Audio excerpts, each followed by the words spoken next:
تکفیریوں کا جو ایجنڈا تھا وہ ناکام ہو گیا ہے، اور تکفیری انشاءاللہ پاکستان میں ہمیشہ ناکام ہوں گے۔ وہ تکفیری جو سنی شیعہ کو ایک ساتھ اسٹیج پر نہیں دیکھنا چاہتے، وہ تکفیری جنہوں نے اپنی زندگی اس بات میں لگا دی کہ شیعہ سنی بھائیوں کو آپس میں جدا کریں، وہ تکفیری جن کا یہ دعویٰ تھا کہ ہم پاکستان میں اتنی نفرت بھر دیں گے، یہاں کے سنی نوجوانوں کے دل اور دماغ کو شیعہ سے اتنا دور کر دیں گے کہ ایک سنی شیعہ سے ہاتھ نہیں ملائے گا، وہ تکفیری اور ان کی وہ ساری کوششیں، ساری محنتیں رائے گاہ چلی گئی، ختم ہو گئی۔ اور میں سمجھتا ہوں کہ آج ڈاکٹر ذاکر نائک اور شہنشاہ نقوی صاحب ایک اسٹیج پر بیٹھ گئے، ایک جگہ پر بیٹھ گئے، اس سے تکفیریت، پاکستان سے تکفیریت کا جنازہ نکل گیا، تکفیریوں کی ساری تحریک ختم ہو گئی، الحمدللہ عز وجل۔ واقعہ یہ ہے کہ ڈاکٹر ذاکر نائک صاحب پاکستان تشریف لائے، اور جیسے کہ میں نے پچھلی ویڈیو کے اندر ان سے اختلاف بھی کیا، لیکن پاکستان آمد پر ان کو خوش آمدید کہا، ویلکم کہا۔ آپ نے دیکھا کہ ڈاکٹر ذاکر نائک صاحب جب پاکستان آ رہے تھے تو یہاں پر مختلف سوشل میڈیا پر، مختلف چینلز پر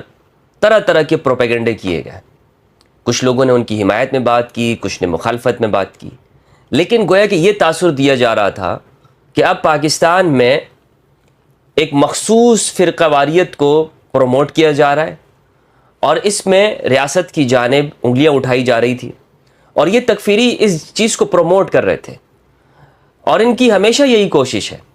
ان کی نیتیں صاف نہیں ہوتی، یہ بات یہی کرتے ہیں کہ جناب اسلام کی، صحابہ کی، لیکن ان کی نیتیں صحیح نہیں ہیں، یہ اپنی نیتوں کے اندر مخلص نہیں ہے۔ تو مقصد یہ تھا کہ جناب دیکھیں دوسرے فرقوں کو چڑھانا اور پاکستان میں مزید فرقہ واریت کو آگ دینا اور اس کو بھڑکانا، لیکن الحمدللہ عز وجل ہم نے دیکھا کہ کراچی کے اندر یہاں پر ایک بڑا اجتماع ہوا جس میں ڈاکٹر ذاکر نائک صاحب نے خطاب کیا، اور اسٹیج کے اوپر آپ یہ دیکھیں گے کہ پاکستان کے خوبصورت چہرہ دنیا کے سامنے پیش ہو رہا ہے، تمام مذاہب کے جو پاکستان کے اندر رہنے والے ہیں، اقلیتیں اس کے اندر شریک ہیں، مائنورٹیز اس کے اندر موجود ہیں، مختلف مسالک، فرقوں کے لوگ اس میں شامل ہیں۔ اسٹیج پر آپ دیکھیں تو دیوبند کے جو نمائندے ہیں، جامعۃ الرشید کے سربراہ مفتی عبدالرحیم صاحب حفظہ اللہ، وہاں پر علامہ شہنشاہ نقوی صاحب کے بالکل بائیں جانب بیٹھے ہوئے، ساتھ ہی بیٹھے ہوئے، اور اسی طرح بریلویوں کے نمائندے وہاں پر ہیں، اہل حدیث علماء ہیں۔ اسٹیج اور عوام کے اندر دیکھیں، خود ڈاکٹر ذاکر نائک صاحب جن کا تعلق سلفیت کے ساتھ ہے، تو یہ منظر دیکھ کر کتنے سانپ لوٹے ہوں گے ان کے سینوں کے اوپر تکفیریوں کے، آپ اندازہ کر سکتے ہیں اس بات سے کہ ان کے پاس اب بولنے کے لیے بھی کچھ باقی نہیں بچا ہے۔ بہت ویلکم کر رہے تھے ڈاکٹر ذاکر نائک صاحب کو یہاں پر، اور ڈاکٹر ذاکر نائک صاحب نے یہاں پر ان کا کھیل ہی الٹ کر دیا۔ ڈاکٹر ذاکر نائک صاحب کے حوالے سے میں بتاتا چلوں کہ وہ شخص ہیں کہ جنہوں نے یزید کو رضی اللہ عنہ کہا، اور اس پر پوری دنیا کے اندر مسلمانوں کی دل آزاری ہوئی، اہل سنت میں سے بھی اور اسی طرح شیعہ علماء نے بھی اس پر احتجاج کیا اور ڈاکٹر ذاکر نائک سے رجوع کرنے کو کہا۔ ڈاکٹر ذاکر نائک صاحب نے وہ ایک مرتبہ انڈیا میں بات کی تھی، اور پھر اس کے بعد انہوں نے اس بات کو دہرایا نہیں ہے، اور ابھی حالیہ ایک پوڈ کاسٹ کے اندر ان سے جب یزید کے بارے میں پوچھا گیا تو انہوں نے کہا کہ میں اس پر گفتگو نہیں کرنا چاہتا، اور یہی وجہ ہے کہ آپ دیکھیں کہ جہاں پر ان کی مخالفت کی گئی، مجھے بھی اختلاف ہے ڈاکٹر ذاکر نائک صاحب سے، اور اسٹیج پر بیٹھے ہوئے علماء کو بھی ان سے اختلاف ہے، خود پبلک کے اندر ہزاروں لاکھوں لوگوں کو ڈاکٹر ذاکر نائک سے اختلاف ہو سکتا ہے، لیکن اختلاف کا معنی ہرگز یہ نہیں ہے کہ ہم اپنے ملک میں آئے ہوئے مہمان کی ان کی دل آزاری کریں یا ان کی توہین کریں۔ ہم ایک اچھے ماحول کے اندر ایک دوسرے کے ساتھ ڈسکشن کر سکتے ہیں، اور یہی ماحول پاکستان کے اندر ہونا چاہیے۔ ڈاکٹر ذاکر نائک سے اختلاف رکھتے ہوئے ہم ان کے اوپر تنقید بھی کر سکتے ہیں، ان سے اختلاف بھی کر سکتے ہیں، اور ان کے موقف کو باطل بھی قرار دے سکتے ہیں، لیکن کیا؟ ایک اچھے انداز کے اندر، اچھے اسلوب کے اندر، بغیر کسی کو کافر قرار دیے، بغیر کسی کی تکفیر کیے، بغیر کسی پر سب و شتم اور لعن طعن کیے، ہم اپنا موقف آزادی کے ساتھ یہاں ملک پاکستان کے اندر رہتے ہوئے بیان کر سکتے ہیں۔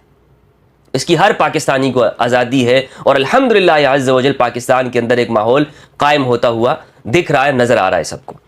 تو اختلافات ہیں ڈاکٹر ذاکر نائک صاحب سے، میں اس بات پر کبھی بھی ان سے ایگری نہیں ہوں گا، اور وہ دن کبھی نہ آئے کہ ہم کسی ایسے شخص کے ساتھ ایگری ہو جائے کہ جو یزید کو رضی اللہ عنہ کہتا ہوں، ہرگز ہی نہیں ہو سکتا۔ ہم اس کو دنیا کا سب سے بڑا کفر سمجھتے ہیں، لیکن مسئلہ کیا ہے؟ ڈاکٹر ذاکر نائک نے کیا اس بات کو دوبارہ دہرایا ہے؟ کیا انہوں نے دوبارہ یہ بات کہی ہے؟ اور علامہ شہنشاہ نقوی صاحب نے جب اپنی گفتگو کی تو اس میں انہوں نے بہت اچھی بات کی ہے، ان کی گفتگو سننے کے قابل ہے کہ آپ شہنشاہ نقوی صاحب، آپ کو اختلاف ہو سکتا ہے، اور میں نے سوشل میڈیا پر دیکھا ہے کہ ان کے خلاف بھی دیکھیں آوازیں اٹھنا شروع ہو گئی کہ وہ کیوں ایسے شخص کے ساتھ بیٹھے کہ جو یزید کو رضی اللہ عنہ کہتا ہے.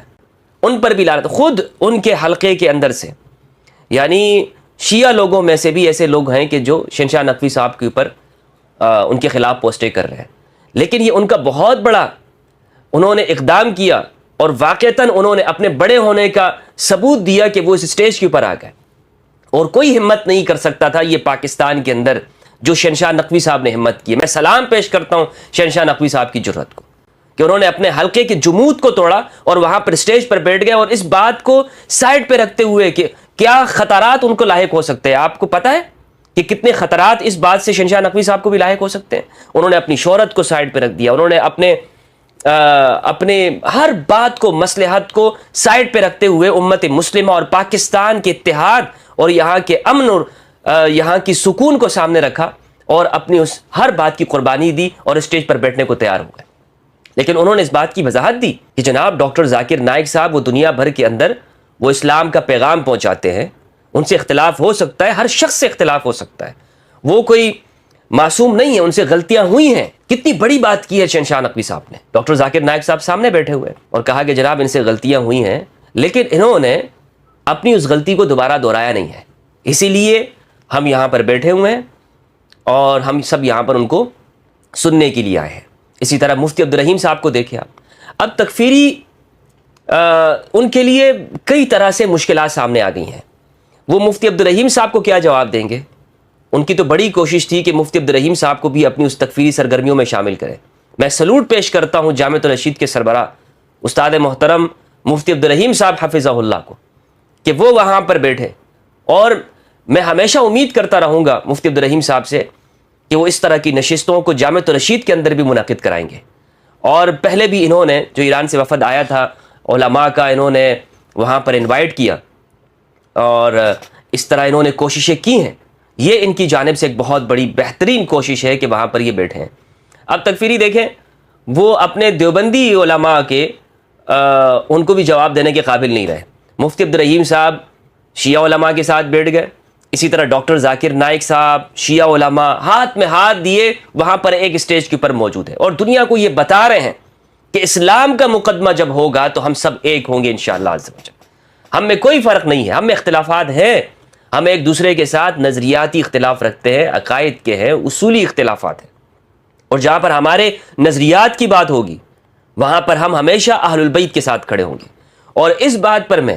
گورنر سندھ جناب کامران ٹیسوری صاحب ان کو بھی مبارکباد پیش کرتا ہوں کہ انہوں نے اعلاء کلمت الحق کیا، حسینیت کی بات کی ڈاکٹر ذاکر نائک صاحب کے سامنے بھی اور لاکھوں کے مجمع کے سامنے بھی کہ جناب شہزادے تو صرف ایک ہے. جہاں رسول اللہ صلی اللہ علیہ وآلہ وسلم خاتم النبیین کی بات ہوگی، ان کی عزت، عظمت، تقدس اور طہارت کی، وہاں پر یاد رکھیے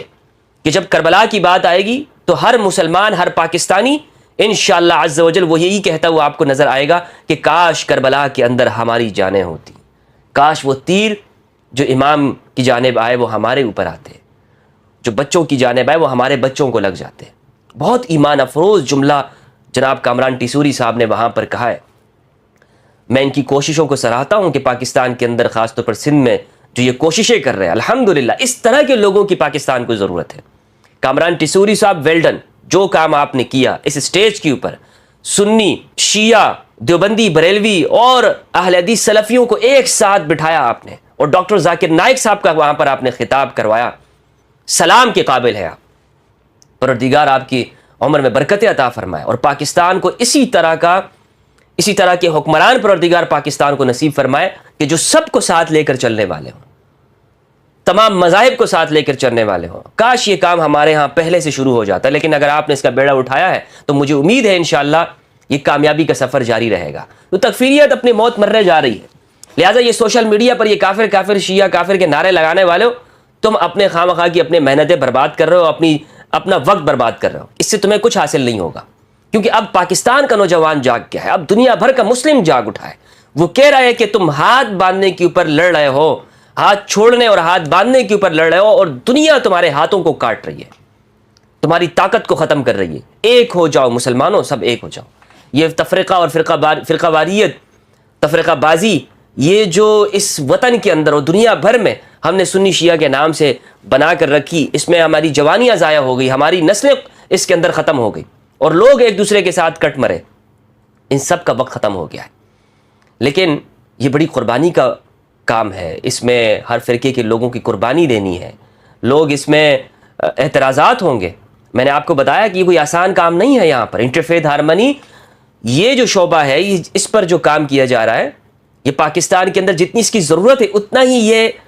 جتنا اہم کام ہے اتنا ہی یہ مشکل بھی ہے۔ اس کو آسان مت سمجھیے، اس میں اپنی شہرت کو داؤ پہ لگانا پڑتا ہے، اپنے فرقے کے لوگ مخالف ہو جاتے ہیں، اپنی جماعت کے لوگ مخالف ہو جاتے ہیں۔ اب سوشل میڈیا پہ کیا چل رہا ہے کہ شہنشاہ نقوی صاحب ایسے شخص کے ساتھ کیوں بیٹھے کہ جو یزید کو رضی اللہ عنہ کہنے والا ہے؟ یہ سب پروپیگنڈا چل رہا ہے نا۔ لیکن میں نے آپ کو اس کی وجہ بتائی کہ جناب میں آپ کو خود ایک بات کرنے جا رہا ہوں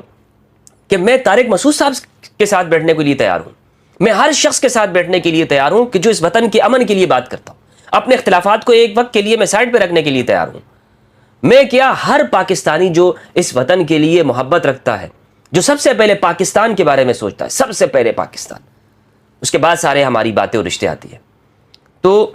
ہم اپنے اختلافات کو ایک وقت کے لیے بلانے کے لیے تیار ہیں۔ ایسا نہیں ہے کہ جناب ہم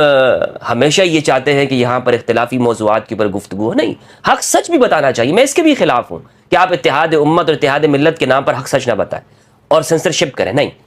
حق سچ بتائیں گے، نوجوانوں کو حقائق سے آگاہی ہوگی، اور ساتھ ساتھ ہم یہ بات بھی کریں گے کہ جناب میں اپنا عقیدہ بیان کر رہا ہوں، ڈاکٹر ذاکر نائک صاحب اگر یزید کو رضی اللہ عنہ کہنے کے باوجود پاکستان میں ان کو ویلکم کیا جا سکتا ہے، تو ایک محب اہل البیت کو یہ کہنے کا حق دیجیے کہ ہم یہ کہیں کہ ہم حسینیت کے ساتھ ہیں، ہم یزیدیوں کے ساتھ نہیں ہیں۔ یہ پاکستان میں اس فضا کو قائم کرنا، یہی وہ سیکولر فضا ہے، یا علمی فضا اس کو آپ کہہ لیں۔ سیکولر بمانا سیکولرزم نہیں، سیکولر بمانا علمی فضا،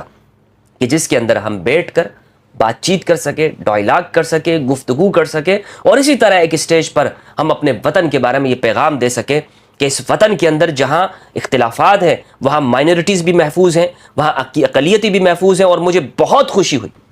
کہ اس میں اقلیتوں کو بھی انوائٹ کیا گیا، ان کی بھی نمائندگی یہاں پر ہوئی، مسیحیوں کی بھی اور ہندوؤں کی بھی نمائندگی ہوئی، اور جو بھی اس وطن کے آئین کو اور قانون کو مانتا ہے اس کی نمائندگی یہاں پر ہونی چاہیے۔ تو مجھے اس پہ خوشی ہوئی، اسی لیے میں نے چاہا کہ میں اس موضوع کے اوپر بات کروں، اور جہاں بھی بین المذاہب امانگی کی بات ہوگی، کوششوں کی بات ہوگی اس وطن عزیز کے لیے، وہاں پر آپ کو مفتی ہمدرد سب سے آگے نظر آئے گا انشاءاللہ۔ ایسی کوششوں کو سراہتے ہوئے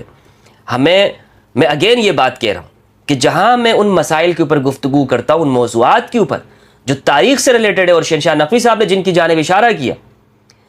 تو وہاں پر میری اولین ترجیح یہ ہے کہ یہاں پر فریڈم آف سپیچ ہو، اور یہ آپ اس بات کی علامت ہے کہ اگر ڈاکٹر ذاکر نائک صاحب کو فریڈم آف سپیچ حاصل ہے پاکستان میں، اور ان کو آپ انوائٹ کر رہے ہیں، ان کو پروٹوکول دے رہے ہیں، بہت اچھی بات ہے، ہمارے مہمان ہیں، دنیا بھر میں وہ جاتے ہیں، ان کی عزت کی جاتی ہے، تو پھر ہم اس بات کا حق رکھتے ہیں کہ ہم بھی اپنے نظریات کو جو قرآن و سنت کے مطابق ہیں اسے بیان کرنے کے اندر آزاد ہیں۔ کیا میں اس بات کی امید رکھ سکتا ہوں، کیا ایک محب اہل البیت اس بات کی امید رکھ سکتا ہے کہ ہم تاریخ کے ان حقائق سے پردہ اٹھائیں کہ جس میں یہ بات معلوم ہوتی ہے کہ اہل البیت مظلوم ہیں، ان پر ظلم کیا گیا ہے، اور کون کون سی بڑی شخصیات ہیں، وہ کون سی شخصیات ہیں کہ جنہوں نے یہ سب کیا اور اس کا آغاز کیا؟ ہمیں اس بات کا کرنے کا حق ہے، اور میں یہ بات اس لیے کہہ رہا ہوں کہ اگر آپ یہ چاہتے ہیں کہ یہ سارے یہ گلدستہ اسی طرح بیٹھا رہے، تو پھر یہ آزادی آپ کو سب کو دینا ہوگی، لیکن اس میں ایک شرط آپ لگا سکتے ہیں کہ احترام کے ساتھ بات کی جائے، اور ہم اس بات کے قائل ہیں کہ جناب احترام کے ساتھ ہو، کسی کے اوپر طنز تحقیر نہیں ہونی چاہیے، مقدس شخصیات کے اوپر ان کے اوپر لعن طار نہیں ہونا چاہیے، ٹھیک ہے، لیکن بات کرنے کے اوپر پھر آپ پابندی نہیں لگا سکتے، پھر آپ کو اجازت دینی ہوگی، پھر آپ کو کہ دوسرا فرقہ بھی، دوسرے لوگ بھی اپنے عقائد و نظریات کو کھل کر بیان کر سکیں۔ پروردگار سے دعا ہے کہ پروردگار اس وطن عزیز کے اندر امن قائم رکھے، اور یہاں پر سنی شیعہ ان دونوں کو آپس میں اسی طرح متحد رکھے کہ جس طرح یہ اسٹیج کے اوپر ہے پورے عالم اسلام کو متحد رکھے، آمین یا رب العالمین۔ اور پروردگار ہم سب کو یہ توفیق عطا فرمائے کہ ہم اہل البیت کی معرفت حاصل کریں، اہل البیت کے بارے میں جاننے کی کوشش کریں۔ یاد رکھیں، میں ایک آخری جملہ کہنے جا رہا ہوں کہ دنیا کی ہر کوشش رائے گاہ اور بیکار ہو سکتی ہے، لیکن اگر امن کا فارمولہ ہے تو وہ صرف اہل البیت کے پاس ہے، انسانیت کا فارمولہ ہے تو وہ اہل البیت کے پاس ہے۔ جو تعلیمات اہل البیت کی امن کی ہیں وہ دنیا میں کسی جگہ پر نہیں ہے۔ والسلام علیکم ورحمۃ اللہ وبرکاتہ۔